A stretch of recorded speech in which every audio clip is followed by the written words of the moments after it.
Hello, everybody. Welcome to the Saturday live stream. And also to the 12 days of Christmas. Now, a couple of days ago on Christmas Day, we gave away some Solana. And then yesterday, we gave away 3 TANGEM wallets. Congratulations to all the TANGEM wallet winners. And today, we're going to be talking with Ivan on Tech. He's going to do a little giveaway, special deals for everybody who watches the video. Now, the reason why I reached out to Ivan on Tech is I've listened to him for quite some time. I find him highly entertaining, always in a good mood, always trying to give the best information as possible. And he has been an investor longer than most of everyone I know. He's been investing into crypto since 2013. So to see what he's learned from the ups and downs, I think is extremely important, especially as the people that come out and say that they know it all. Nobody knows it all. And even Ivan here will say he doesn't know it all. But what's great about that is he can give us information and we can add that into the things that we already know to make ourselves better investors. And that's really what it all comes down to. So without further ado, listen to Ivan on Tech. Excellent interview. And I thank him again for the time. So what I want to do was bring somebody in who actually had taken a look at what was happening on October and then before, all the way back to 2013. And I wanted to get to the mentality, the tips and tricks that he's using to actually get ahead of the market and just everything in between. So Ivan, welcome to the show for the first time. Awesome, Rob. Great being here. Thanks for the invitation. I know, exactly. We've been, running in the same circles for quite some time. I was on DCA in the beginning, and then I think that you kind of filled in there, and then we've been, talking to the same people. So this is great. This is great. If you're not following Ivan, you can check him out on his YouTube channel. And I got to tell you, he's got some of the best thumbnails coming out. just fantastic. Like when you see this face, how can you not click that? That's a clickable face right there. And then of course, we can also do it on X and some other social medias. Links are in the description. So Ivan, take it away from here. For me, talk to us about actually, let's rewind. Talk to us about getting in 2013 and how difficult that was and to have the vision to move forward. Then we'll get into the other parts about the mentality and then just how to stay ahead in this crazy market. Yeah, of course. So I joined crypto in 2013 as a dev. I was a developer back then. And I joined as a tech person because I read the Bitcoin white paper and I really loved what Bitcoin was all about. And it blew my mind that you can have money online that is decentralized and you cannot copy paste it and so on and so forth. So my first Bitcoin was bought back in 2013, and since then I've been through a couple of cycles, up and down, crazy experience in the markets. Got wrecked many times, and that's why looking at this market now where we're at, a lot of the reason because I can navigate the market quite okay now is because of the past times where you get wrecked. So I'm looking forward to discussing that because I also see many people in the same situation where the market starts going against them. Instead of acting, they become frozen. They become frozen because it feels bad to act. It feels bad to take profit or de-risk. And it's the same mental blocks that everyone has, where you buy something, then you become a prison of that position instead of that position making you money. Instead, you become a prison to it. I call it mental prison because this is very serious. And it happened to me since 2013. It's been several times where I've been in this situation that you buy something and then you're stuck holding it. You can hold it for years. You check portfolio every morning. Is it up? Is it down? Crap, it's down again. And it can continue for years and years and years. You're maybe even asking in Telegram, hey guys, you're trying to reach the founders. Any update to when Binance listing? So I mean, this is very serious. It's humorous from one side when you recognize yourself a bit, but it's also very serious, and I think some people are going through it currently as the market has been going down for the past 2 months. So yeah, looking forward to discussing that, and hopefully you guys watching this will get some kind of value out of it as well. Yeah, that's the whole thing, getting some value and kind of going from there. So I guess, moving into it, the next thing is, one of the reasons why I had you on is because it's about taking profits. We can talk all day about DCA, dynamic DCA, lump sums, trading, if you really want into that. But I added these rules right below where Ivan's sitting right now. And the last rule is take profits. And we did that in 2022 and everything collapsed. And it was an important thing, but it's something that I don't touch on enough. And I think I'm failing my subscribers by not talking about this more. So I'm bringing in people who are better at it than me. So Ivan, talk to us about how you're using different indicators and different things to get into the take profit method, and then where everything kind of flowed from there. Yeah, for sure. So I can share my screen here and talk about how I see the market and how I act in the market. So first and foremost, we have to understand that no one can predict what's going to happen. So when you have some, Tom Lee or someone else saying that they have a target, they don't really know. That's the first thing you have to understand. No one knows where the price is going to go, but there are a few things that you know for sure. And that's that when a trend is present in a chart, it is likely to continue. That you can know for sure, because this is studied for hundreds of years that the stock market and publicly traded market have been in existence. And that is something you can rely on time after time, that when you have a trend, likely the trend is to continue. There are several different ways to see the trend. I mean, the simplest way to see a trend is when you have a moving average. For example, here the yellow line is the 50-week moving average. If we're above it, it means that the trend is bullish. We're below it, trend is bearish. Another way to see the trend is to use some kind of indicator. For example, I use the money line, which is our indicator, which also shows you green means bullish, red means bearish. But all in all, there are different trend indicators, and that is the first thing that everyone who's watching it should keep in mind, that you need to respect the trend. If the trend is bullish, you cannot be bearish. I mean, even if you have some kind of bearish narrative, for example, remember last year here it was, I believe, some kind of Japanese yen collapse, this and that.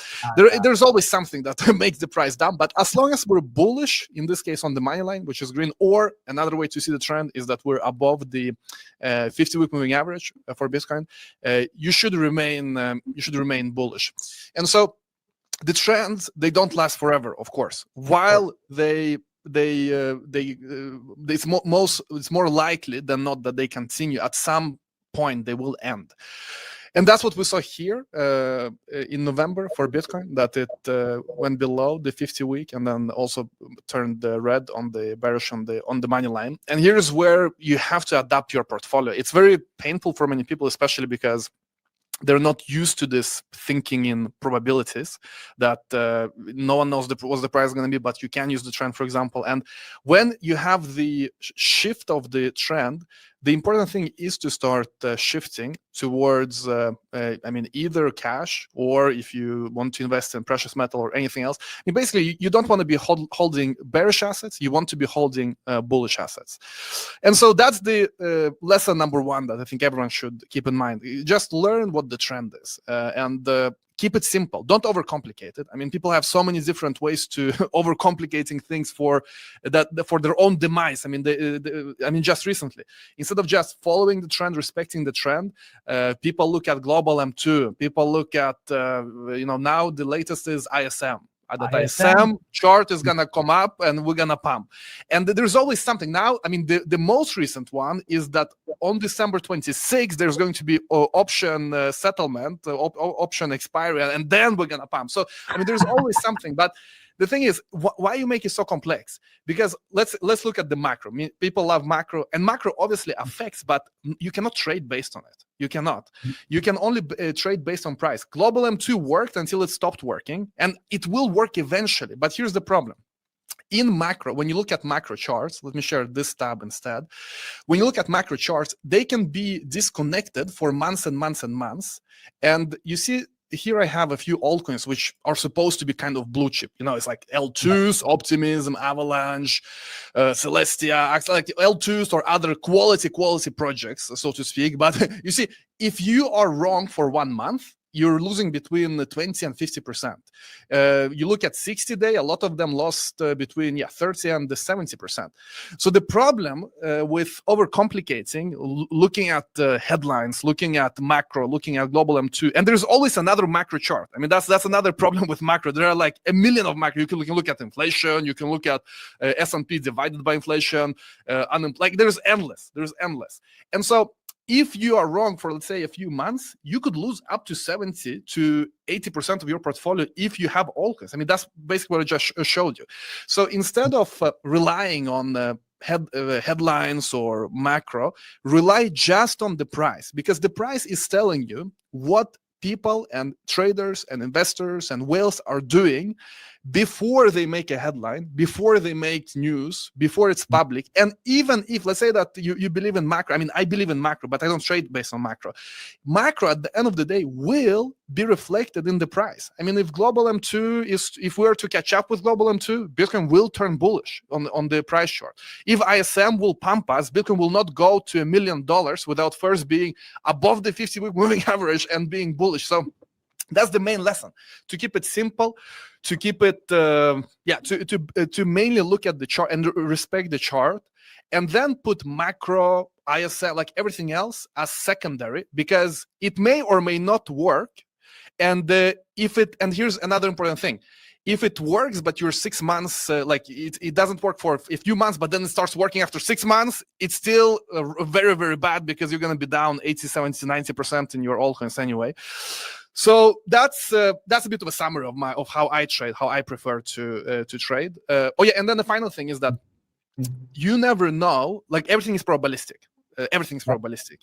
When a trend, if you share my screen again, the trend is the most reliable way to see the market and to allocate yourself. But even the trend, I mean, sometimes the trend is very short. Like, for example, here you see it was bear and then bull again. So it's all probabilistic, meaning that if a trend turns bearish, it doesn't mean just sell everything, click a button and go 100x short. It means risking off. That's why since October 8th, we did not just sell everything when we had this fake all-time high, or when we went below the 50-week. We start to de-risk, meaning that you move. And this is a foreign concept for most people as well. It was a foreign concept for me back in 2013. Because what do you mean? Either you're bullish, or what do you mean de-risk? That for most people, they kind of understand it, but they don't act on it. Most people either are all in or all out. Okay? And that makes you very vulnerable, because if you sell everything, you're obviously very worried that the thing is going to pump, that you just sold everything. And if you buy everything, it's the same. But if you are more like water, on my channel I say it's like, Brucey like water. You're flexible. You don't have to be either or. You have to instead you can be flexible. If the thing starts to go bearish, we're starting to create a new bear trend, you can de-risk, meaning that you move a bit at the time, not everything. So in case we somehow it's a fake out, we can send you back, you can deploy again. You're not basically the market does not play in your favor in order for you to not get wrecked fully. I mean, sadly, most people are like that. If the market does not go in their favor, they're fully wrecked. But if you're thinking in terms of more allocation, less allocation, more risk on, less risk on, it's a totally different game. But anyway, back to Europe. I've been talking for a long time. That was great. That was a nice little master class of going from all the way from the beginning all the way into today. So thanks for speeding that up in less than 10 minutes. I got to tell you, it's not easy to do. So let's break down that a little bit more.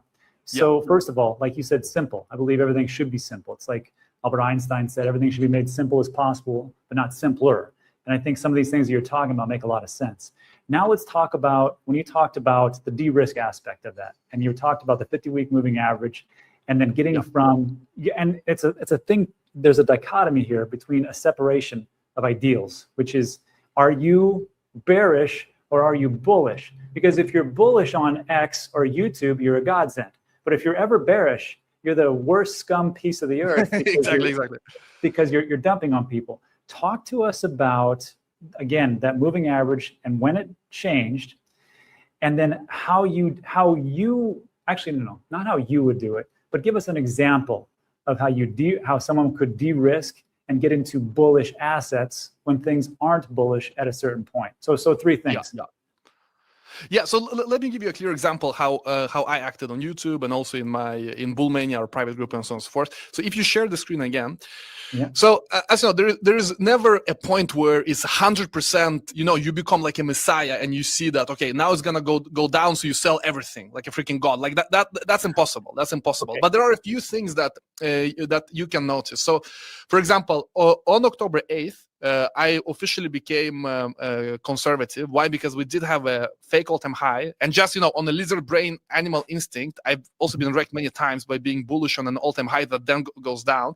I mean, you see, for example, the last cycle was a fake all-time high before the bear market, and it's also the same in many assets. When you have a fake all-time high and then fast collapse, it's very bad. So that was the first signal when I started to de-risk.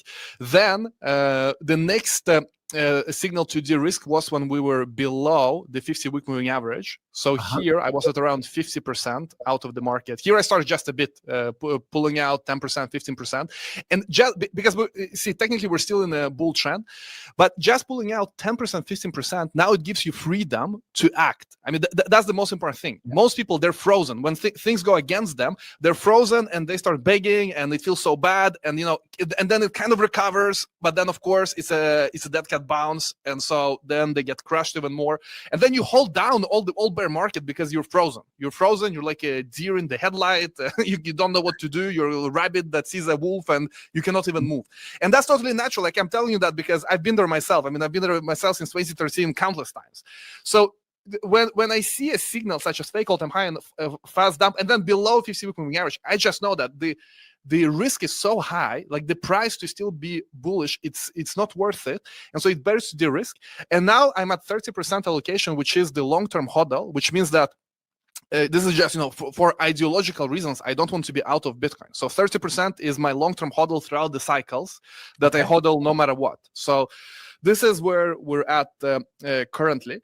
And so the first thing is that when you exit from a bearish asset, you can never just sell everything at that never works. Instead, it's step by step until you reach your target. So my target has been 30%. Then the question is, okay, what do you put it in? I have decided to just take it easy. I have not reinvested into anything right now, because that's another lesson I learned through the cycles. When you just take it easy. Sometimes, you know, you sell something, you buy something new, and the problem is that something new may be just starting its dump, and you just sold something that's down, so you can really get wrecked like twice.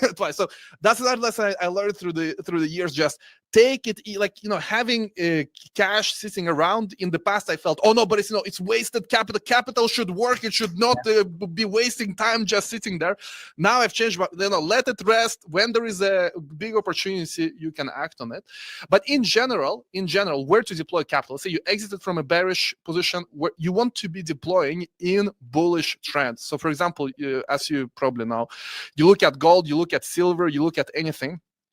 When it is a bull trend, that's when you want to get in. But ideally, you want new bull trends. That's why, if I'm to share this screen, in Bull Mania, we have this software where we can see when things flip bullish or bearish, and you can also see here when things turn bullish or bearish, and like how many days ago they flipped, basically. So here, for example, corn flipped 1 day ago, oats, all of this. These are the different commodities. But the same thing is for stocks. The same thing is for crypto, and so on and so forth. And so on the weekly, if we look here on the weekly, the things that turned bullish recently are these stocks. I mean, as an example. And so the best thing to do is to be in early bull trend.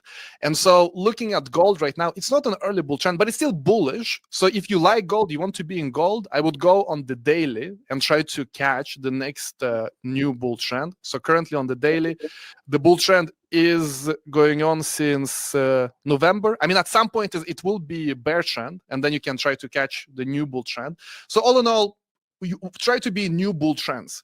Either on the weekly, the best is a new bull trend on the weekly. The problem is it doesn't happen a lot. But on the daily, there are bull trends, I mean, everywhere, even in big assets, every few weeks. So that's one way to do it. The way that you want to do it on a macro level, like with most of the capital, it is to buy new bull trends on the weekly. So let's say that Bitcoin goes back into bull trend here. It would be at 115 at this point. That's very bullish. Last bull market, it happened all the way down here when we went to 200-week moving average. So that's the best. When you can, I mean, when you can buy something like this, it's the best. It's new bull trend. It's starting now to go above 200-week, above 50. It's a no-brainer. Like, that's why you don't have to rush it. Like, this is the best. There are not many opportunities like this now, but they're going to happen. In 2026, I think Bitcoin is going to be like that. Other assets are going to be like that. So no need to rush it. The best thing is to just relax, sit back, and see when the new bull trend comes back. But to summarize, ideally, you want new bull trend on the weekly. If you really want to trade, be in some kind of trade now, go to the daily, wait for new bull trend on the daily. That's what I would do. And also ladder in. Don't just go all in. Ladder in. maybe you buy now is going to be bearish trend too. Like, it's all probabilistic. And people, I think also people kind of understand what probabilistic means, but practically they don't understand it. Because probabilistic means that even if you have the best setup, it can still go against you. If you have 99% chance that is going to be successful, there is still 1% chance that it's going to go against you, and it can happen. And you're still the best trader in the world if it happens to you. Because if you can still have 99% probability on every trade, it's unreal anyway. So hope that makes sense. It's all probabilistic. That's why I never all in, always ladder in, ladder out. Yeah, that's that. That makes a lot of sense. There were some things that went over my head, I must admit. But there was one thing you talked about, probabilistic, which is, sometimes things just don't work out for you. There was a story not too long ago. It was from Polymarket about who was going to be the Nobel Peace Prize winner. And they were doing all the, this one will win, because based on this, and somewhere out of nowhere, lady came out and somebody knew it 24 hours before it happened. And all of a sudden it clicked, and that one won everything. And that, my friends, is called insider information, which is exactly what I think is going on in some circles of markets. I'm not going to say it's the crypto market or the traditional market. I'm saying that's what it is. So, but it's very important that you mention that, because insider information, even though you and I don't have it, we can see it in the chart. I mean, if the chart goes up without news, someone is buying, and that's why when I tell people news, it is infotainment, and the headlines are never meant for you to become rich. I mean, people think they're gonna read headline, they're gonna become rich because they are informed. Man, listen, before the headline has happened, everyone is already in position. The chart has already adjusted, sometimes months in advance, and so that's why we don't know inside information, but we do see the chart, and the chart will move in case insiders move. So that's why the chart is the king, always. The chart seems like it can move this way or that way, and of course moving averages are great. I think one of the reasons why people like the news and to catch up on what's happening is because some of us are saying, you know what, I'm just going to be long term and just stick around forever, right? The old hodl mentality. So they're like, oh, well, there's something going on with tokenization, and then this bank is doing something with this. I think that's one of the good things to kind of give you conviction, because without that, you're like, what the hell am I doing? For trading, when I say news, because what you say, yes, it's kind of info. I mean, I think we're in agreement here. Yeah. You don't use news for trading, that you put in trades, but of course to discuss the industry, tokenization. I mean, I read news all the time as well, but I treat it as infotainment, as long term. Of course, that's why I have 30% Bitcoin, even though it's bearish for ideological reasons. So yeah, I agree with you there. Hey, so that would lead me to the next question, which is this: you're talking about 30%, laddering in, laddering out. You ladder out, you're at 30%. That is your hodl bag. You're going to hold that forever. Yeah. Or hold that until things become bullish again and move from there. How about this? When you get and everything turns bearish, and you've already are you laddering out in that bearishness, or do you take a big chunk when things turn bearish and then slowly ladder out? It's like saying, for example, like in that chart that you showed, would you do okay, I'm going to do 30, 40, 50% and then slowly ladder out, or is it 10% here, 20% here, 30% there? Yeah, I mean, either or will work, because you're taking action, you're adjusting yourself to the trend. But personally, I do it more gradually. So when we started to become bearish, with the fake all-time high being the first signal, first it was 10, 15%, then below 50-week moving average, I was to around 50, and now when we also went to below the money line, green-red trend, then 30%. So it was quite gradual, because again, you don't know what's going to happen, and it's easier to just mentally, you're putting yourself in a better situation if you're gradual, because in case there is a relief rally or suddenly the price goes up out of nowhere, it doesn't feel that you took a big bet to de-risk quickly, and then it's easier to be cold-blooded and see for what it is, because even if you're correct, there may be a counter trend rally, there may be a relief rally it can be very convincing for weeks and weeks and weeks, and so if you're gradual, it's way easier to handle that and to stick to the rules and stick to the strategy.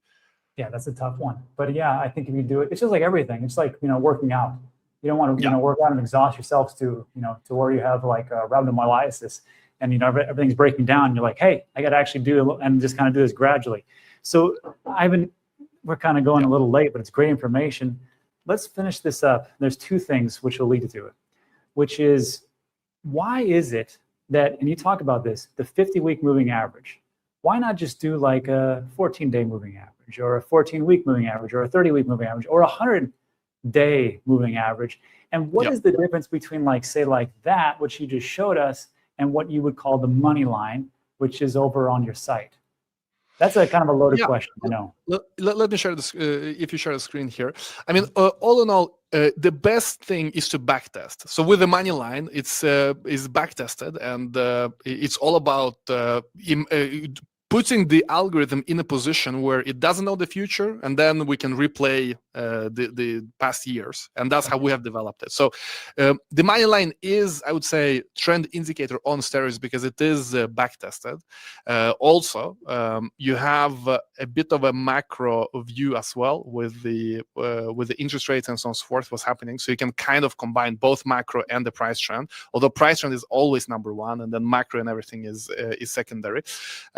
And the best thing is to have different things that give you more conviction. So when you have both the, let's say, 50-week moving average and the money line both being bearish, meaning that we're below 50-week and money line is being bearish, then you can just trust the signal more, because it's all probabilistic, but now the probabilities are just higher. So I wouldn't say it's either or. Personally, I use both of them. And ours is backtested. So on our website, we show that if you use the money line, you both get more money versus just buy and hold, and you have less drop downs, meaning how much your portfolio loses when the market goes down. But all in all, there's no indicator there is for everything. In reality, especially if you're new, it's good to use different ones where you have one signal. That it may be the first signal to act, and then you have another signal confirming that. Then you can de-risk or be risk on. If it's bullish, then it's the other direction. So that's how I would use it. But the actual indicator is secondary to the fact that you know what the trend is, and there are different ways to know the trend. Either it is the 50-week moving average or something else, and then the more you get disciplined and you respect the trend, the more you can develop your own liking for whether 50-week or 200-week. But also another question you had, why 50-week? Why not like 100-week? It just works. Like the thing is, we humans, we are herd animals. For some reason, we respect this long-term average, and when it goes back to it, we see it as cheap. In one way, maybe it's a self-fulfilling prophecy because everyone looks at it, but it's all about where do we see it as cheap to buy in a bull trend. So everywhere here, as soon as we touch it, people think it's cheap and they buy it. It's cheap and they buy it. Cheap and they buy it. Now, in a bear trend, it's vice versa. Here is where in a bear trend, when we go to 50-week, now people feel that it's expensive and they feel, man, it's a good time to take profit or to sell the bounce. So it is what we as herd, because TA is all about herd mentality. So we as herd mentality, our herd mentality, respects those prices, and they work. Now, in other assets, there may be different moving averages. If you're trading Forex, the market may behave differently. But for Bitcoin, on the weekly, the money line or the 50-week moving average is very good to know whether we're in a bull or bear market. And then the 50-week moving average, the 200-week moving average, the blue one, is normally very good for knowing when we're close to the bottom. So the way that I'm planning to play it, in case we continue to go down, because again, everything is probabilistic, we could just go up from here, but it's just less likely versus continuation to the downside. But the way I will play it is that as soon as we start reaching here somewhere, the 200-week moving average, which will look something like that, we come back to it, you can start taking positions here already just based on the moving average. And then when the money line also flips bullish, I mean, that is the big signal to go loco, to go heavy with very good confidence that you're both above 200 week and you are bullish on the money line. And last bull market started with us first flipping the money line. So and the reason here, for example, the reason why money line is good is because sometimes it gives you signals faster. And so here in this case, we started to buy already when we flip bullish, and then once we went above the 200 week and 50, I mean, then it's a no-brainer. Then it's like, well, you have all of the full bingo is there basically. So maybe think like that. It's like a bingo card. I can see it, and you know what? It makes a lot of sense because when we talk about like the macro, And people will say, well, like, why are we dealing with, Jerome Powell and the Federal Reserve coming out and talking about the CPI data? Because it's just, it's old lagging indicators and lagging data. Why don't we just use Truflation because it has this inroad of the most recent data? Because nobody cares about, nobody, but nobody really is looking at Truflation to make macroeconomic decisions. So that makes a lot of sense. So Ivan, this money line sounds pretty good. And because we're in the 12 days of Christmas, this is recorded right now. I'm not for sure when we're going to actually play this, but it'll be during the 12 days of Christmas. How do we get onto the money line? Because I am taking a look at the site that you have right here, and Bullmania is closed. So can you give us access to a little bit of the Bullmania? Yes. Okay, so for you guys, we will open up access. I will give Rob a link. So the thing is, we don't just have a page where you can just buy it and start using it. Why? Because, listen, if I give you the money line, you will not know what to do with it. I mean, yes, it's green, it's red, but it's, see, there are many indicators and still most people struggle. So here's what we're going to do. I will give a special link to Rob. All right. That he's going to put in the description, and it's free training. So before you get the money line, before you get anything, just you need to watch the free training about the mechanical rules. Mechanical rules is all about how you act based on signals. Let's say we're bullish, we're bearish. I mean, what do you do? Because for most people, they even if they have this tool, like it's not going to work for them if they don't have the full picture. So the first thing is to watch the free training, and you can see below. Rob is going to put the link below, I think, and. That's number one. And then when you have watched the free training, then you book a call with us. And then we're gonna give you a nice discount in that call if you say that you come from Rob. But listen, we don't want people to just have it without the training. You really need the training. Like what we discussed here with Rob during the last 30 minutes. We have a similar length. I have a similar length video there about the mechanical rules, because I mean my way of trading, I call the mechanical rules. It's to remove emotion, to not be in mental prison, and so on and so forth. And our offering is that if you join us, you're gonna get the money line, you're gonna get a coach, you're actually gonna get a coach, so you really become successful with it, because we want you to really become successful. Not just here's indicator, good luck, add it. It's now you're a charter colorful. Like, listen, it's not that simple. It's not hard either, but you need someone who's gonna explain it to you, who's gonna teach you. You have questions, you have day to day if you need help. So that's how we do it. We don't just want an indicator and goodbye, that's it. So all in all, to summarize, there is going to be a link now below for free training from Rob.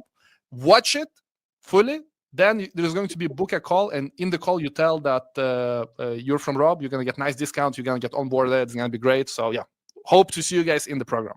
Wow. Well, first of all, real life person, thanks, because that's a rarity. So anyhow, Ivan, this was a pleasure. I really enjoyed this because these are things that I don't really talk about as much, and I definitely should. So I'm glad you were here to kind of help everybody along. Everybody, there's the links in the description like Ivan talked about. So moving from here, everybody, Merry Christmas and Happy New Year. We're going to wrap it up. Ivan, Merry Christmas, guys. We appreciate it. See you guys in the next one. And that's it. So thanks to Ivan again for stopping by and talking mostly about, we went through a lot of things, but really it comes down to, it's like, we know how to dollar cost average, we know how to buy dips, everybody knows how to do that fantastically. The problem, I think, is that, okay, well, we know we're supposed to take profits. That's one of the 5 rules we talk about all the time. One of the optimal times to take profits. And this is just one rationale or one way to do those things. So it opens you up just to learn some more things and actually add it to your repertoire of things that could actually help you out for selling Bitcoin, crypto, digital assets, if you're ever going to sell at all. That's your personal choice, and have at it. Anyhow, that's it for today. So if you liked today's video, thumbs up, subscribe, all that great stuff. We'll now do Q&A, answer all your questions to the best of my abilities, and we will go from there. As a reminder, what Ivan was talking about, here is the site itself. It is closed except for this link that he gave us. So I'm already going through some of the training. It's good stuff. It's interesting. That's for sure, and teaches you some of the basics of basics. And just check out that. And that doesn't cost anything. If you want to go forward with the money line, all that stuff, there's going to be a big discount for you. But check that out. It'll just add to your knowledge base of what you already know, and you can pick up more things as we get into 2026. So anyhow, that's it for that one. What are your questions? We'll go from there and then we'll get out of here. Because I'm actually running kind of late, unfortunately. Let's see. Okay. I always like this, do live streams. This is my favorite part of live streams. Talking with people and getting their feedback and being called a scammer.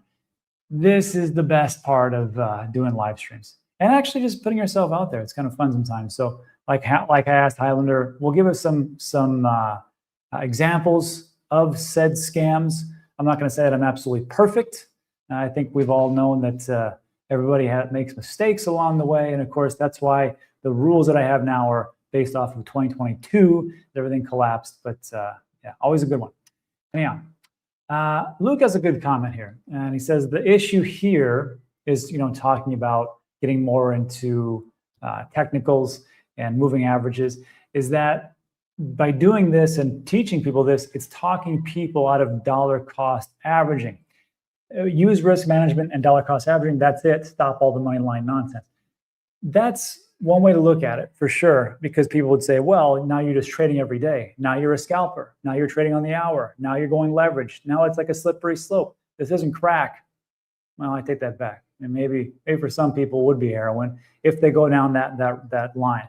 What I'm looking at it as this. As we get into these 4-year cycles, if the 4-year cycles even play out, everybody's been talking about a super cycle. Who knows if it'll play out? I heard super cycle in 2017. I heard it in 2019. I heard it in 2020. I heard it in 2021. Didn't hear it in 2022 though. 2023, super cycle. 24, super cycle. 2025, super cycle. Hasn't been the case. So maybe it happens. And people will compare the gold ETF from 2004 to the Bitcoin ETF in 2024 and how things just pretty much went in a straight line up and to the right. That happened for gold. Gold kicked our pants this year. Hats off to the gold bugs. So talking about all that, what I'm looking at it for is what is a meaningful way and a time frame to take some of those profits off the table. I'm not saying sell 100%. Some people do that. I'm looking at this and going, okay, well, the 50-week moving average collapsed sometime after October 10th. And we can see that clearly.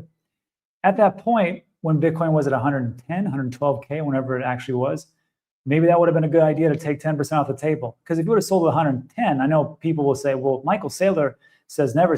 Look, Michael Saylor is a billionaire, and I'm guessing that you're not. And I'm also going to guess that you don't have a multi-billion-dollar company where you're diluting the shares and selling them off to people. Now, if you are, come on the show. That'd be great. I'd love to talk to you about that. But if you're not, maybe you want to take some profits and roll those into some less risky assets that are out there. Maybe put into other types of equities. Maybe put into real estate. Maybe put into other things. I don't know. It's up to you. I'm just giving people options. So I know it sounds kind of crazy, but sometimes when I take a look back and go, taking some profits at 110 and then Bitcoin going on 185K, I hear a lot of people, and even some of the old OGs will say, I own more Bitcoin at the end of the month than I did at the beginning of the month. People say, oh, they're just dollar cost averaging. No, they're not. I guarantee some of them at some point are selling off as things get too frothy. They let it fall down and they reaccumulate. I'm just going to put it out there. I'm pretty sure some people do that. It's not just for the crazy traders. Am I saying for everybody that? No. It's a long answer, but I think it was warranted. The real PG says, so are all alts basically a waste of time at this point? Not all. Not absolutely not. Here in Puerto Rico, I'm going to an event called Tokenized PR. And I'm very excited to take a look at what they're talking about as far as tokenization of assets, meaning for me, real estate, buildings, land.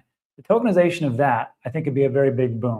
And it's not just me talking about that. I mean, the tokenization of assets is going for heavy on Wall Street. It's also going heavy on JP Morgan, one of the largest banks in the world. And they're putting their money market on Ethereum. We talked about this many times. So the tokenization of those assets, I think, will be the next big thing. We just have to get regulatory clarity, and that's coming in 2026. So for me, alts aren't a waste of time. Me personally, I still say I invest in the best. And the best, as we've talked about this on the show, is BNB or Binance, Ethereum, Solana, and Tron. I also own other alts, but I think those are the best right now. If you take a look at stablecoins, which the biggest are USDT, USDC, Tether, USDC. 93% of the stablecoin market is USDT and USDC. Visa On-Chain Analytics takes a look at that and says these are the top chains that are being used for Tether and USDC. And guess what it is? The best. Binance, Ethereum, Solana, Tron. There's a reason why Tron didn't fall off the planet, even though I made fun of it my first years. It's because a lot of the different rails are used for stables. Solana, Ethereum, BNB. And to sum up that point, leisure real estate, which had some pretty funny comments today, I must admit. 99% of altcoins are going to zero. And he or she is 100% correct on that one. There's going to be a lot of losers out there. I hate to say that, but that's just pretty much how it is. Even though some of these alts that we own, let's be honest, we own a lot of alts. Some of us, not all of us. But they're just like a business. And in a lot of examples, businesses don't make it. And here's a prime example. I actually posted this on Twitter or X yesterday. Remember these products? All these products were going to change the world. And guess what? Few of you even know what these are. Betamax was before VHS, and it was supposed to be the best thing. That was in 1975.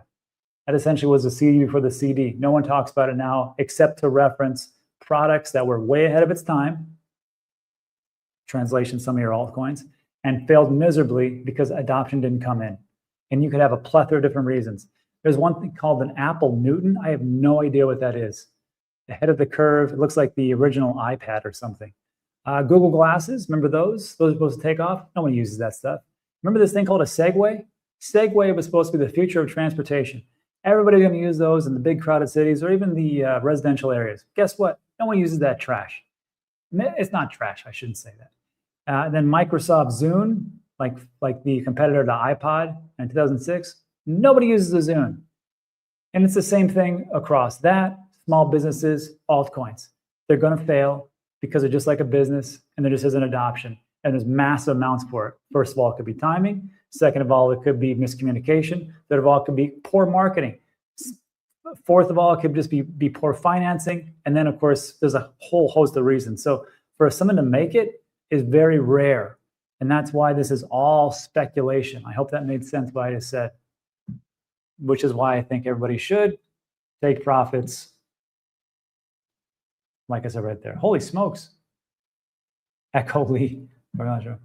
CryptoVerse says, I had a Segway and I love it. It looked cool. It did look cool. Just like some altcoins. They look awesome. Just no one uses them. And that's pretty much what it is. So remember that when you're round tripping your bags. Segway and Zoom. Come on.